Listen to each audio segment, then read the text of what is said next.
Abusua se me no kase yi akwesi boso ewo Ghana yemra hye bedwa efie eye majority leader ene minority leader eye yura honorable Afenyo Markin ene yura Mahama Yerega de akobom ni nada no eye NDC for bosha wonom ehye ya wonom kire se 133 shift ene ho nkro ne ba 24 hour economy ni ade eno enna wonom kofo ba parliament mudi hu nkomo enna NDC majority leader eye Mahama Yerega kire se ye be ye hu dwuma na mum nkakran na ansa na no munko fa yiwura ofuriata kene ofuriata emfa na mra ansa na yaye ne pagya yiwura Afenyo Markin wo kire se hwe de ekoso gold board corruption ni sika hodo a mu wia e wo gold board se mo de moye kra do se mo de bepim a mo fa mra na ebepim ebesibo so ama mohu ende ensam de wo ka bi tire na papa tire se papa no woni ha enti wo ka ne tire asem sei no a wafom no na wono de se waye kra do se obegye nimguase e wo gold board ho nsensem no a wonfa embre busu ha my TV Africa jibre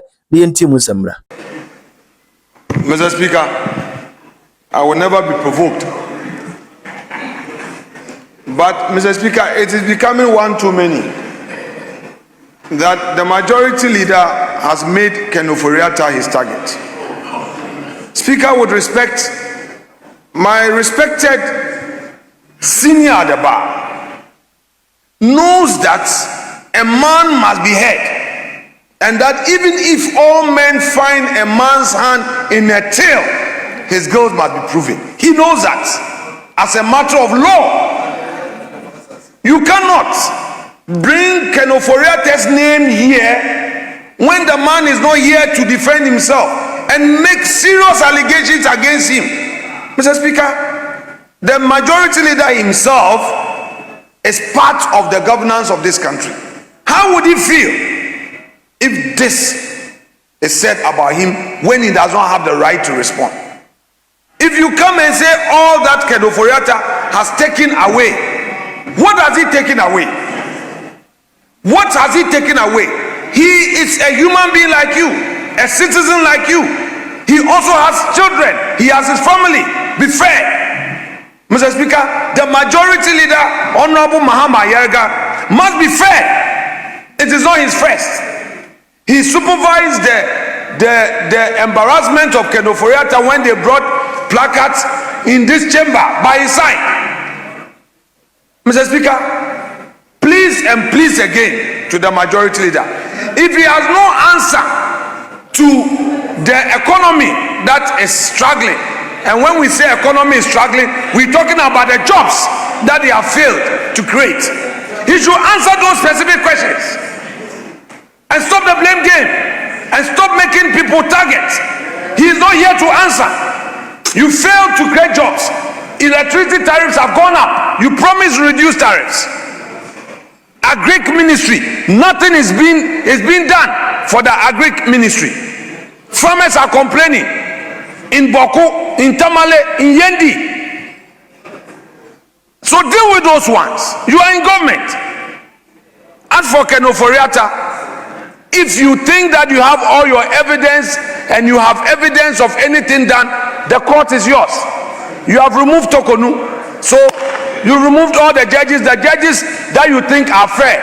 You have transferred them to wherever you want to take them to. Is that not what you've done?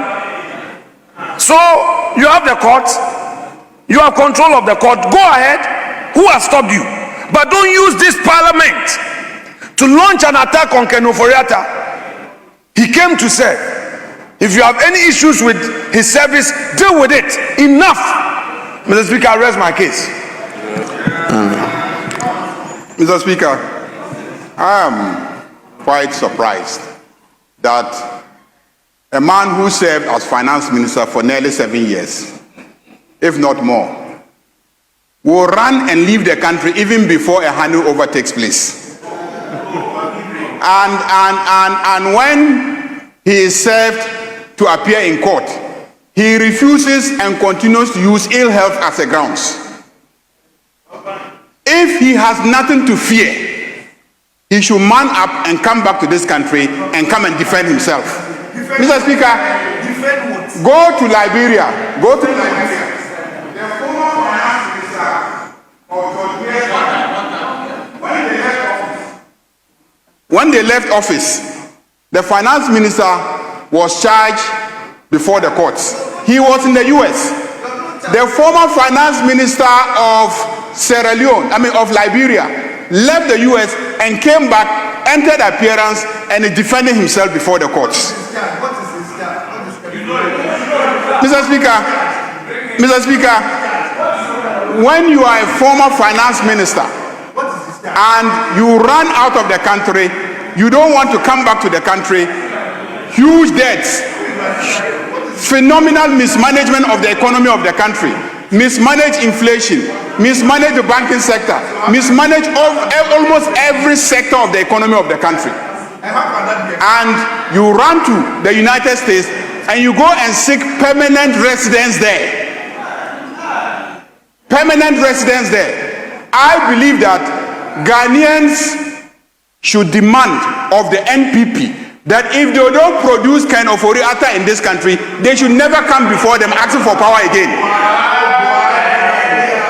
Ghanaians must demand of the NPP, because you presented him to this parliament as your nominee for a finance minister, and we approved him as a nominee for finance minister and gave him our economy to manage, and he mismanaged it and ran away. And you want to go back to Ghanaians and ask Ghanaians to give you power again, so that you will bring another Ken Ofori-Atta to mismanage the economy and run to Europe. That's what you want to do. And Ghanaians must be asking MPP not to even appear before them to ask for power unless they have brought Ken Ofori-Atta back to this country. That's what I think should happen. We must have principles. I don't know that we were commenting on a harmless statement made by Zuria. Harmless statement. And as we know, statements should not endanger debate. But look at the debate that is now ensuing. So, leader, I beg of you.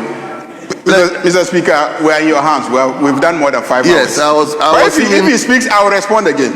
Because I started with a joke about time. Because when I was about to conclude the commentary, the honorable colleague pleaded with me that he was trained through the technical vocational education program. So I should give him the opportunity. So I gave him the opportunity, but I noticed that he spoke for just a very short period. So I wanted to utilize the time. So when I got up, I was joking about the time. He got up and started talking about the economy.